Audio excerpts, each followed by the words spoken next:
Alright, so here's all the stuff that you're going to need to actually build the armor. The soft stuff and then some of the hard stuff. You're going to need 1-inch black nylon. Comes in the yard. I get it at Joann's. You're going to need this oval cord. It's 1/8 inch and it comes in 2.5 yards. You're going to need the 3/4 inch black elastic and it comes in 1 1/4 yard. Then a 1-inch black 1 1/4 yard and a 1-inch white 1 1/4, and all of them you want braided. The braided to me looks a lot better than the other way where it goes this way. This one is for the drop boxes and for the bra clips if you choose to do it that way. This one's for the hand plate. This one is for the shoulder bell. This one is for the shoulder straps. This one is for the brass split rivets, and also for your legs to make the loops for the thighs for the belt, and then for the snap that keeps the torso when it clamshells, it snaps in. So you use that. And then you have, I don't have any, but you have 2-inch black elastic. It's also braided. 2-inch white elastic, also braided. These, I just have them measured out and I have them cut out 1/2 inch on both of those. The black elastic's for the forearm to bicep connection. The white elastic is for the chest to back connection. And then here's some of the hard stuff. So you have the torso straps. This is 3 for the chest, 15 for the torso, and then you have the screws for them. So that you need 3 15, you need 36 screws total. The screws right here are size 4 and they fit in there. And you want to get flat heads. And then you have the bra clips. This is for the shins when they come together. You have the elastic sewn into it, and then you drill a hole into the back of the shin, and then that holds them the shins together, because you have to open them up to put them on, and then they close, and these actually go into the hole and keep them closed. For the helmet screws, you need 6 of these to hold the ears. They're also flathead. These are size 6s. I think they are 3/4 inch long. No, yeah, 3/4 inch long. You can use 2 rivets for the ears, 1 on each side, and then a little bit lower on the cheek tubes you can use 2 more. What I do in case I want to take my helmet apart is I use these number 4 screws right here. I use them to actually hold it where the rivets are when I put it together. So you could use either or, rivets or screws. And then, like I said, for the clamshell, when it closes, you use the split rivets. These are about 7 or 8 centimeters. They're brass. Only one of them really needs to be brass, but if you're going to buy them in bulk, then just buy all brass. They're split rivets. They actually split out. Make sure you get a washer that will actually fit in there. And this washer and the plastics right here where my fingertips are, these split over, and the washer helps it from pulling the nylon, so the nylon doesn't pull through. If you get too small of a washer, it won't fit. So make sure your washer is big enough to hold. You can still drill these out, but it just takes more time. Now for the canvas belt, we actually don't have that up here either, but you got to go to FISD and order a canvas belt, or you can have one made. But they're actually very economical and they're spot on. But you want to attach those to the plastic part of the ammo belt in the front, the bigger one. And I just use the rivets and washers. Goes through the plastic part, goes through the canvas part, and then the rivet holds it in. So you need 3 of those. And then for the drop boxes, you use the white elastic. It goes around that canvas belt, and then you use 1 rivet that holds the elastic down, and 1 washer from behind. So 5 of those. As you notice, there's no Velcro. The only Velcro you're going to have, the hand plates are the 1" right here.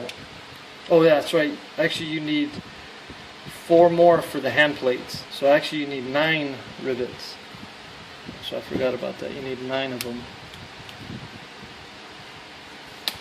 Now these are pop rivets, and they don't have a hole in either end, about 6 to 8 centimeters.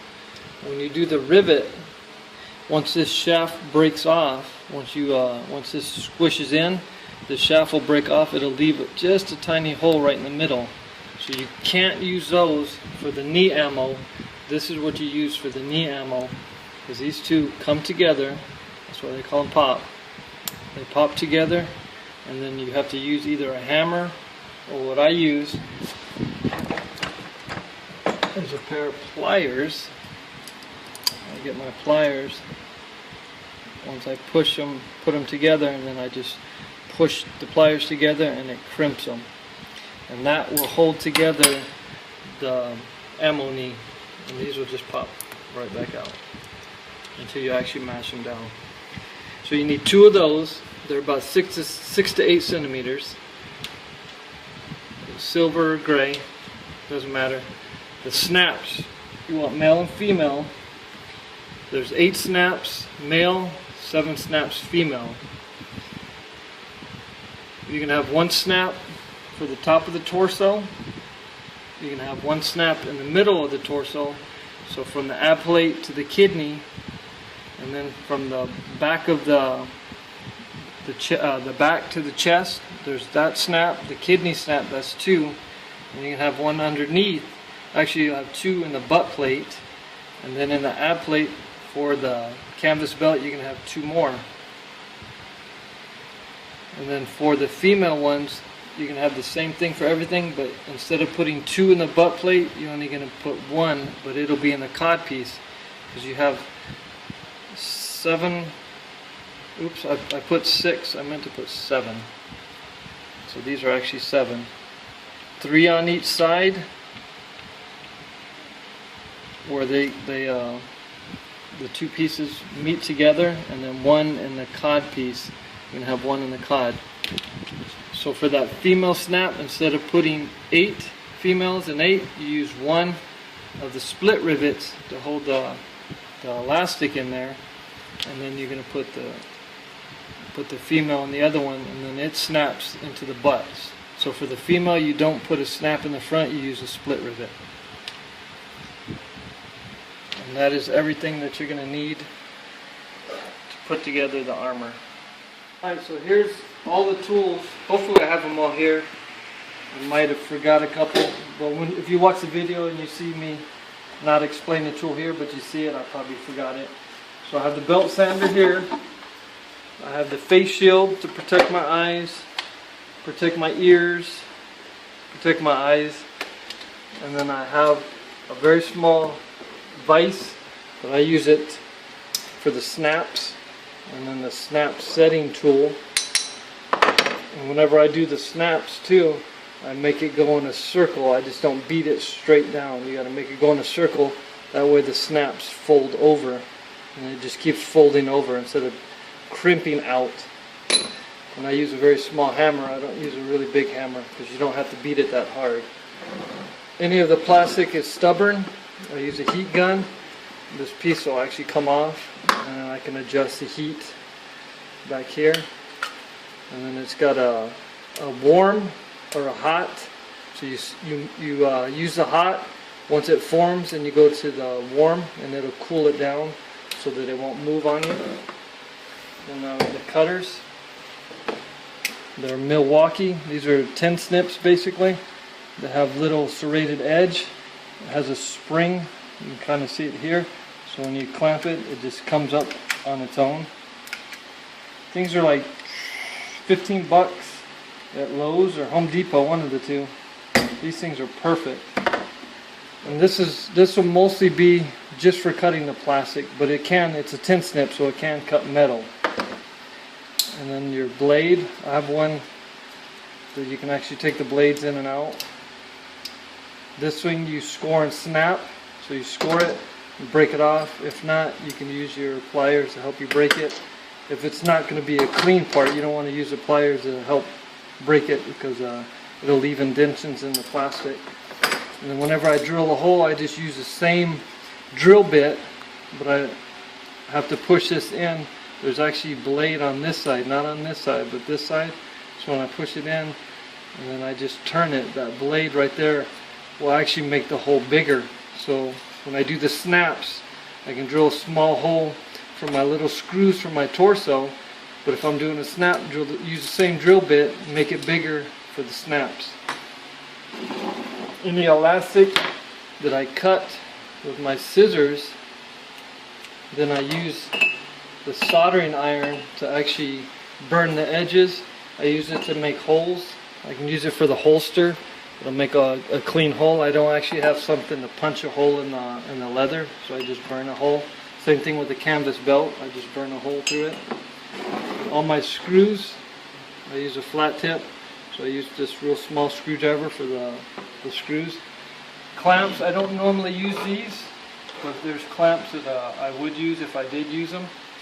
This one has a dual purpose for the forearm. You can get that elastic. You just bring that in there, that'll clamp down. I also use it, as you can see here, I have quite a few cuts in my table. I'll put the piece of plastic when I make the outer strips, the cleaner strips, not the inner strips. I'll use this, and I'll basically, I have two of them, and I just bolt the plastic down. I have a ruler. My ruler's my straight edge, so I make little hash marks in the plastic, make hash marks on both sides, and then I line the hash marks up, the ruler to it, and I clamp it down on both sides, and I use the blade to cut it. Do that about 4 to 6 times, and I snap it right off, and I have a clean edge. Then I just use a belt sander to 45 the ends. And I also use the pliers and the needle nose for whenever I'm bending the torso brackets. I use these, or if I have to break any plastic apart, if I'm cutting it out, the whole costume at the beginning, I cut it out. I could use this when I do the score and snap. I don't normally use this for that. And then for any fine cuts, like especially for the face, around the eyes, around the teeth, I'll use the Dremel. I love this little extension. That way the Dremel's up out of the way, and then I can just use this like a pen, or I can come in this way, use it like that, and I can trim whatever pieces I need to trim. And that should. So I don't normally use them, but if you want to, the Zap-A-Gap will attach to your fingers, and if you're not careful wiping it off, it will get glue onto the armor. Not that it won't get glue on the armor if you have the latex gloves on, but if you don't want to get glue on your hands, I would use latex gloves. But again, I don't, because the stuff just peels right off. It doesn't burn your skin. Yeah, it might stick together, but in order to get it off, you just use a little bit of nail polish remover, and then it'll break it off. But again, I have tough enough hands, doesn't bother me. I build so many kits, I'm not going to buy a whole box of latex gloves and then have the latex off on the arm.